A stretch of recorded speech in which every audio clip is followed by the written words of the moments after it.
имрӯз ҳокими шаҳри Тошканд Ҷаҳонгир Ортиқхоҷаев ҷиҳати анҷом додани сафари корӣ ба пойтахти ҷумҳурии Тоҷикистон шаҳри Душанбе ташриф овард.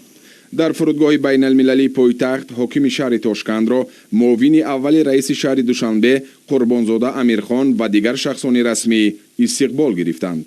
маврид ба зикр аст ки шаҳри Душанберо бо пойтахти ҷумҳурии Ӯзбекистон робитаҳои неки ҳамҷаворӣ, ҳамкориҳои мутақобилан судманд ва дигар умумиятҳо ба ҳам мепайвандад.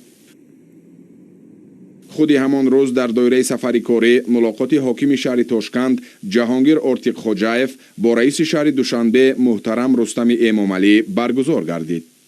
раиси шаҳри Душанбе роҳбарияти шаҳри Тошкандро ба пойтахти Тоҷикистон хайрамақдам гуфтанд. зимни мулоқот ҷонибҳо аз раванди вусъатёбандаи муносибатҳои дӯстӣ ва ҳамкориҳои судманд миёни Тоҷикистону Ӯзбекистон изҳори қаноатмандӣ намуданд. таъкид шуд ки ба шарофати иродаи сиёсии сарони ҳарду кишвари бародар, президенти ҷумҳурии Тоҷикистон пешвои миллат муҳтарам Эмомалӣ Раҳмон ва президенти ҷумҳурии Ӯзбекистон муҳтарам Шавкат Мирзиёев ҳамкориҳои гуногунҷанба ба сатҳи сифатан нави шарикии стратегӣ бароварда шуда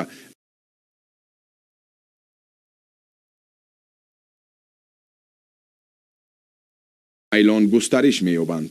дар ҷараёни мулоқот масоили мушаххаси тавсияи робитаҳои мутақобилан судмандӣ байни пойтахтҳои ҳарду давлат, шаҳрҳои Душанбе ва Тошканд мавриди муҳокима қарор гирифтанд. таваҷҷӯҳи махсус ба масъалаҳои бароҳмондани тамосу муколамаи мунтазам ҷиҳати табодули таҷриба дар соҳаи шаҳрдорӣ ва рушди инфрасохтор, татбиқи лоиҳаҳои муштараки ҳамкориҳо ва барномаҳои равобити фарҳангиву гуманитарӣ зоҳир карда шуд.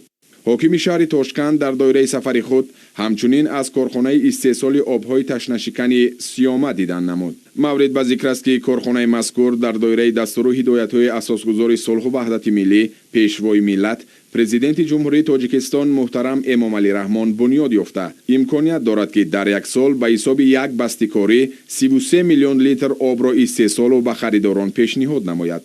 иншооти мазкур бо муосиртарин хатҳои истеҳсолӣ таъмин гардида, сифати ҳамаҷонибаи маҳсулоти омодашударо дастгоҳҳои насбшуда таъмин хоҳанд кард.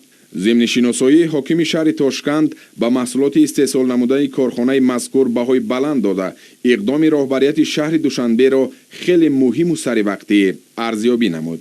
ҳокими шаҳри Тошканд Ҷаҳонгир Ортиқхоҷаев ба дастовардҳои шаҳри Душанбе таи солҳои соҳиби истиқлолӣ мароғ зоҳир намуда, ба рушди босуръати самту соҳаҳо дар пойтахт, аз ҷумла қомат афрохтани биноҳои хуштарҳу замонавӣ, роҳҳои ҷавобгӯ ба талаботи имрӯза, боғу гулгаштҳои зебову диданӣ баҳои баланд доданд.